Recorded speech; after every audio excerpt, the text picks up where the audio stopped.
Hello students, ये class 12 का next chapter chemical kinetics.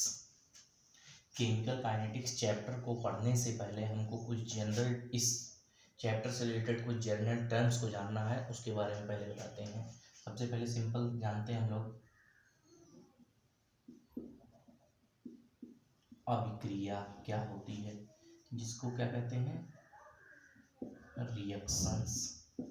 Reactions अभिक्रिया मतलब क्या होता है, सिंपल सा सीधे सीधे जहाँ पर भी देखो परिवर्तन शब्द जहाँ पर आया वही समझ लो अभिक्रिया है। अगर कहीं पर कुछ भी परिवर्तन हो रहा है तो हम लोग बोलेंगे कि वहाँ वो अभिक्रिया हो रही है। और ये परिवर्तन दो प्रकार के होते हैं, एक होता है भौतिक परिवर्तन और दूसरा होता है रासायनिक परिवर्तन।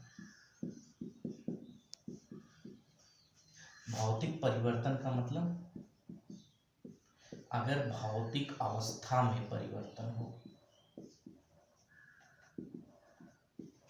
तो उसको भौतिक परिवर्तन बोलेंगे, और रासायनिक संघटन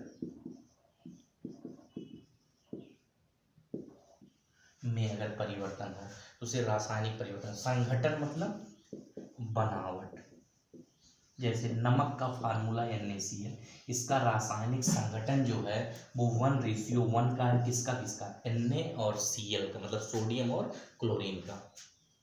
भौतिक परिवर्तन में भौतिक अवस्था में परिवर्तन होता है, जैसे बर्फ है, बर्फ को अगर गर्म कर दिया जाए तो ये बन जाएगा पानी। बर्फ का फार्मूला H2O, पानी का H2O। बर्फ किस अवस्था में होता है, ठोस, और पानी लिक्विड। यहाँ पर क्या होगा, परिवर्तन तो होगा बर्फ का किसमें, पानी में, लेकिन फार्मूले में कोई परिवर्तन होगा। फार्मूला मतलब बनावट में कोई परिवर्तन नहीं हुआ। H2O यहाँ भी था, H2O यहाँ भी है, लेकिन उसकी अवस्था में परिवर्तन हो गया, मतलब सॉलिड से लिक्विड में। तो इस तरह की जो परिवर्तन है इनको हम लोग बोलते हैं भौतिक परिवर्तन, और परिवर्तन को ही अभिक्रिया बोलते हैं। इसलिए इस प्रकार की अभिक्रियाओं को हम लोग कहते हैं भौतिक अभिक्रियाएं। क्या बोलते हैं, भौतिक अभिक्रियाएं। और यहाँ पर रासायनिक परिवर्तन मतलब जहाँ पे रासायनिक संगठन में परिवर्तन हो, जैसे नाइट्रोजन और हाइड्रोजन जब आपस में रिएक्शन करते हैं तो बनाते हैं NH3। यहाँ पर ये नाइट्रोजन और हाइड्रोजन है, और यहाँ पे क्या बन गया, अमोनिया। तो रासायनिक संगठन में परिवर्तन हुआ कि नहीं, हो गया।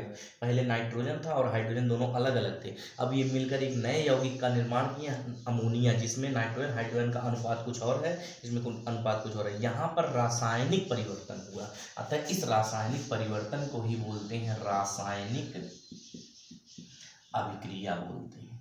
तो हम लोग कह सकते हैं कि अभिक्रियाएं दो प्रकार की होती हैं, एक भौतिक अभिक्रिया होती है, दूसरी रासायनिक अभिक्रिया होती है। सिंपल सी पहले बात करते हैं, अभिक्रिया मतलब परिवर्तन।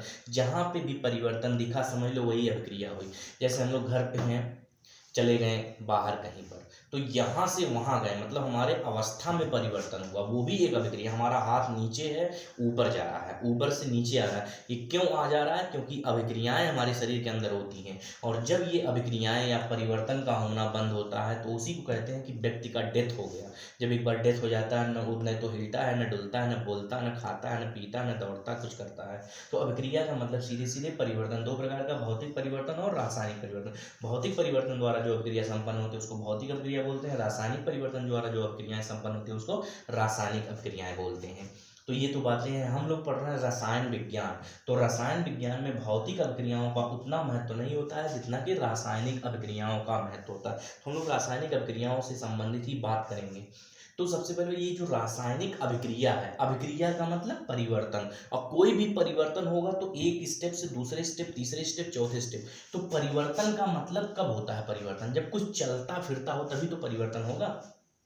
तो इस तरह से ये जो अभिक्रियाएं होती हैं, ये कुछ अभिक्रियाएं बहुत तेज होती होंगी, कुछ अभिक्रियाएं बहुत स्लो होती होंगी। तो सभी अभिक्रियाओं का अपना अलग अलग वेग होता है। क्यों, क्योंकि परिवर्तन होता है। जैसे हम लोग हैं, यहाँ से वहाँ गए, या फिर कोई और व्यक्ति है यहाँ से वहाँ गया, तो क्या सभी व्यक्ति एक समान वेग से चलेंगे, नहीं, सबका वेग अलग अलग होता है। तो जितनी भी रासायनिक अभिक्रियाएं होती हैं इनका अपना खुद का एक वेग होता है। अब इसके बारे में बात करेंगे।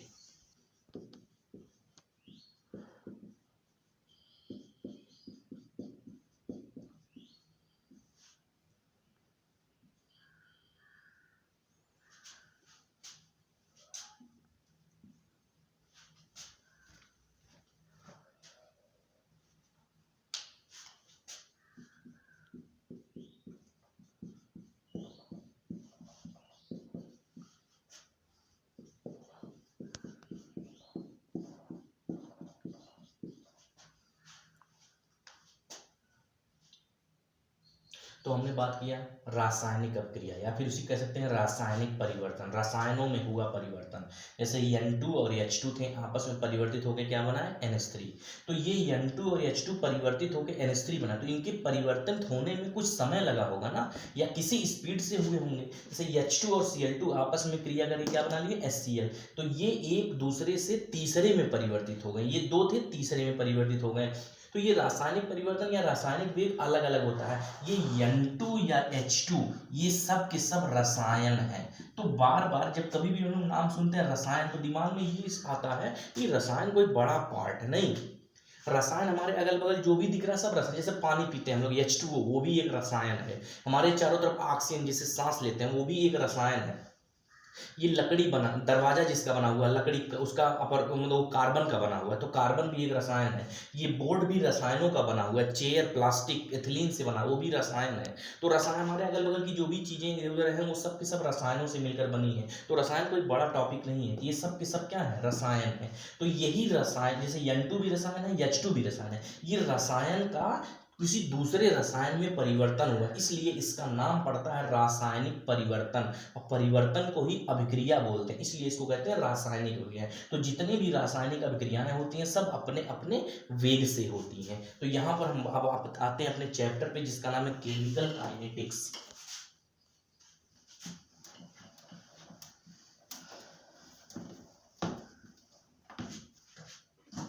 तो ये केमिकल काइनेटिक्स स्टार्ट ना, काइनेटिक्स का मतलब होता है डायनामिक्स। डायनामिक्स का मतलब होता है मूवमेंट। मूवमेंट मतलब समझ ही रहे हैं, गति से रिलेटेड कर सकते हैं। और केमिकल मतलब रसायन। तो ये है पूरा। तो ये केमिकल काइनेटिक्स केमिस्ट्री की एक ब्रांच है। केमिस्ट्री की एक ब्रांच है फिजिकल केमिस्ट्री, और उस फिजिकल केमिस्ट्री का ब्रांच है केमिकल काइनेटिक्स। तो ऐसे भी हम लोग कह सकते हैं, ये जो केमिकल काइनेटिक्स है इस चैप्टर के अंतर्गत हम लोग रसायनों की गति का अध्ययन करेंगे। और हम लोग जानते हैं जब भी रसायन गति करते हैं, जैसे N2 और H2 आपस में गति किए तो क्या बना है, NH3। तो रसायनों की गति का परिणाम ही होता है रासायनिक अभिक्रिया। क्या, रासायनिक अभिक्रिया। ये जो रासायनिक अभिक्रियाएं होती हैं ये सब अलग अलग प्रकार की होती हैं, कोई तेज होती है कोई स्लो होती है। तो हम सीधे से कह सकते हैं ये जो चैप्टर है रासायनिक बलगतिकी, इसमें हम लोग कह सकते हैं कि रसायन विज्ञान की वह शाखा, और अच्छा रहेगा अगर ये कहें कि भौतिक रसायन की वह शाखा जिसमें रसायनों के गति का अध्ययन किया जाए। मतलब रासायनिक अभिक्रियाओं के गति का अध्ययन किया जाए, उसको रासायनिक बलगतिकी कहते हैं। केमिकल काइनेटिक्स मतलब होता है रासायनिक बलगतिकी। तो यही इसकी परिभाषा है कि शुरुआत की परिभाषा बता रहे हैं, रसायन विज्ञान की वह शाखा या भौतिक रसायन की वह शाखा जिसमें रासायनिक अभिक्रियाओं के गति का अध्ययन किया जाता है, उसे रासायनिक बलगतिकी कहते हैं। किंतु समय के साथ साथ कुछ परिवर्तन हुए और एक नया कॉन्सेप्ट आया, या इसके डिफिनीशन में थोड़ी और बातें ऐड हुई, और ये कहा गया नया डिफिनीशन कि रसायन विज्ञान की वह शाखा जिसके अंतर्गत रासायनिक अभिक्रियाओं के गति या फिर वेग के साथ साथ वेग को प्रभावित करने वाले कारकों का अध्ययन किया जाए। मतलब इस गति को या वेग को कौन कौन कारक हैं जो प्रभावित करते हैं, उनका भी अध्ययन इसी शाखा में किया जाता है, रसायन विज्ञान की। तो फिर एक बार फिर से सुनेंगे, भौतिक रसायन की वह शाखा जिसमें रासायनिक अभिक्रियाओं के वेग तथा उनके वेग को प्रभावित करने वाले कारक जैसे ताप, दाब, सांद्रता का अध्ययन किया जाता है, रासायनिक बलगतिकी कहलाती है। The branch of physical chemistry in which we study the rate of reactions and the factors which affect the rate of reactions are called chemical kinetics.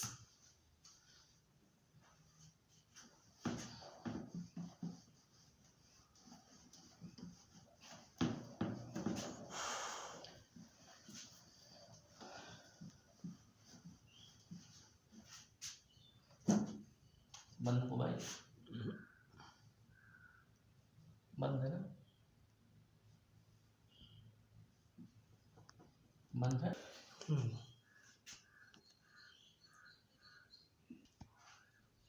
तो हमने बात किया रासायनिक बलगत की। इसकी डिफिनीशन है कि भौतिक रसायन की वह शाखा जिसमें अभिक्रिया के वेग तथा वेग के को प्रभावित करने वाले कारकों जैसे ताप, दाब, सांद्रता का अध्ययन किया जाता है, रासायनिक बलगत कहलाती है। कुल मिला जुला के बात यह है इस चैप्टर में अभिक्रिया से अभिक्रिया के वेग और उसको प्रभावित करने वाले कारकों का अध्ययन किया जाएगा। तो अभिक्रिया दो प्रकार की होती है, slow reactions, fast reactions. Slow किसको कहेंगे, फास्ट किसको कहेंगे, बस उसके वेग के आधार पर अभिक्रियाओं को स्लो और फास्ट कहता है। वे अभिक्रियाएं जो बहुत शीघ्रता से या तेजी से होती हैं उनको स्लो, उसको फास्ट रिएक्शन बोलते हैं, और जो बहुत धीरे धीरे होती हैं उनको स्लो रिएक्शन बोलते हैं। जैसे चीनी को पानी में घोला जाता है, ये अभिक्रिया बहुत स्लो होती है, तुरंत नहीं होती है। चीनी को पानी में घोलते हैं तो ग्लूकोज और फ्रक्टोज बनता है, ये अभिक्रिया स्लो रिएक्शन है। या फिर घर में सिरके का बनना, वो भी स्लो रिएक्शन है। लेकिन फास्ट रिएक्शन में जैसे अभी एक एग्जांपल लिए थे H2 और Cl2, सूर्य के प्रकाश की उपस्थिति जो आपस में आते हैं संपर्क में तुरंत बना लेते हैं HCl, ये बहुत तेजी से होता है, इसलिए इसको फास्ट रिएक्शन बोलते हैं, और ये स्लो रिएक्शन बोलते हैं। स्लो रिएक्शन के वेग को मापना आसान होता है और फास्ट रिएक्शन के वेग को मापना टिपिकल होता है। तो ये बातें होती हैं। तो ये तो हो गया स्लो रिएक्शन, फास्ट रिएक्शन किस बेस पर, उनके वेग के आधार पर। लेकिन अब कई अभिक्रियाएं एक पदों में पूर्ण होती हैं, कई अभिक्रियाएं एक से अधिक पदों में होती हैं। तो वे अभिक्रियाएं जो केवल एक पद में होती हैं उनको बोलते हैं एलिमेंट्री रिएक्शन या प्राथमिक अभिक्रियाएं बोलते हैं, और वे अभिक्रियाएं जो एक से अधिक पदों में होते हैं उनको बोलते हैं कॉम्प्लेक्स रिएक्शन, जटिल अभिक्रियाएं बोलते हैं। तो एलिमेंट्री रिएक्शन केवल एक स्टेप वाले रिएक्शन होते हैं, और कॉम्प्लेक्स रिएक्शन एक से अधिक स्टेप में होते हैं। जैसे एलिमेंट्री रिएक्शन, ऐसे अभी ये एग्जाम्पल था H2 + Cl2 react then form 2HCl, ये केवल एक स्टेप में होने वाला रिएक्शन है, और इसके प्रत्येक स्टेप को, या फिर दूसरा है N2 + 3H2 react then form 2NH3 ammonia, ये भी सिंगल स्टेप। इसके प्रत्येक स्टेप जो होते हैं इनको बोलते हैं एलिमेंट्री स्टेप। और होता है एक कॉम्प्लेक्स रिएक्शंस। कॉम्प्लेक्स रिएक्शन में जैसे है CH4 Cl2 के साथ रिएक्शन होगा, सनलाइट के प्रेजेंस में बनाएगा CCl4 + 4HCl। तो ये रिएक्शन दिखने में तो एक ही स्टेप में लग रहा है, लेकिन जब इसकी मैकेनिज्म लिखते हैं, मैकेनिज्म मतलब क्रिया विधि की ये अभिक्रिया हुई कैसे, तो ये देखेंगे। सबसे पहले CH4 Cl2 से रिएक्शन करेगा, बनाएगा CH3Cl + HCl, मतलब एक Cl हटा। उसके बाद यही CH3Cl दोबारा Cl2 से रिएक्शन करेगा, बनाएगा CH2Cl2 + HCl। फिर ये CH2Cl2 फिर से Cl2 से रिएक्शन करेगा, बनाएगा CHCl3 + HCl। और फिर यही CHCl3 फिर से Cl2 से रिएक्शन करेगा, बनाएगा CCl4 + HCl। तो इस तरह से इन सभी चारों रिएक्शन को अगर जोड़ देंगे तो यही रिएक्शन मिलेगा। तो इस तरह से ये रिएक्शन कितने स्टेप में होगा, एक से अधिक स्टेप में। अतः यह रिएक्शन कॉम्प्लेक्स रिएक्शन है, और यह रिएक्शन एक ही स्टेप में हो रहा है, तो ये एलिमेंट्री रिएक्शन है। तो एलिमेंट्री रिएक्शन सब हमेशा एक स्टेप में होते हैं, और कॉम्प्लेक्स रिएक्शन एक से अधिक स्टेप में होते हैं। लेकिन कॉम्प्लेक्स रिएक्शंस के जो प्रत्येक स्टेप होते हैं उनको हम लोग एलिमेंट्री रिएक्शन ही बोल सकते हैं, या फिर ये प्रत्येक स्टेप एलिमेंट्री स्टेप कहलाते हैं। तो कॉम्प्लेक्स रिएक्शन के प्रत्येक स्टेप एलिमेंट्री स्टेप, लेकिन सभी स्टेप्स को अगर मिला देंगे तो कॉम्प्लेक्स रिएक्शन को जनरेट करते हैं। किसी भी अभिक्रिया के बारे में हम लोग पढ़ चुके हैं। अब नेक्स्ट हमारा टॉपिक है अभिक्रिया का वेग क्या होता है। नॉर्मली हम लोग वेग की अंग्रेजी वेलोसिटी लिखते हैं, लेकिन अभिक्रियाओं के केस में वेग का अंग्रेजी लिखेंगे रेट। तो सांद्रता का मतलब क्या होता है, पीछे विलेन चैप्टर में पढ़े हैं। सांद्रता मतलब विलेय को जितना घोला जाता है वही विलेय की जो मात्रा होती है वही सांद्रता होती है। तो सांद्रता का मतलब मात्रा, एक ही बात। और हम लोग ये जानते हैं चाल बराबर दूरी बटा समय होता है। जैसे कोई व्यक्ति था ए पॉइंट पर, ए से गया वो बी पॉइंट पर, तो ए से बी तक जाने में कितना समय लिया और कितनी दूरी चला, तो वही चली गई दूरी को अगर समय लगे समय से भाग दे देंगे तो चाल निकल जाता है कि वो व्यक्ति किस स्पीड से चला। उसी तरह से कोई भी अभिक्रिया है तो अभिक्रिया का जो प्रारंभिक स्टेट होता है, जैसे ये अभिक्रिया है ए से बी, तो अभिक्रिया का ये जो प्रारंभिक स्टेट ए है इसको बोलते हैं अभिकारक, और जो लास्ट स्टेट बी है उसको बोलते हैं उत्पाद। तो अभिक्रिया का प्रारंभिक स्टेज ए है, लास्ट स्टेज बी है। तो ए से बी में जो परिवर्तन होता है और कितना परिवर्तन हुआ वही हम लोग समय से डिवाइड कर देंगे तो उससे निकल जाएगा इस अभिक्रिया का वेग। तो मान लेते हैं t बराबर 0, मतलब जब अभिक्रिया स्टार्ट नहीं होती शुरुआत में, तो अभिकारक ए की मात्रा थी स्मॉल ए, उस समय ये कुछ नहीं बना होगा, लेकिन कुछ समय बाद मान लेते हैं वो t समय बाद उत्पाद का x अमाउंट बन गया, तो इसका कितना अमाउंट बचा, तो इसका अमाउंट जो बचा वो a माइनस एक्स। कैसे?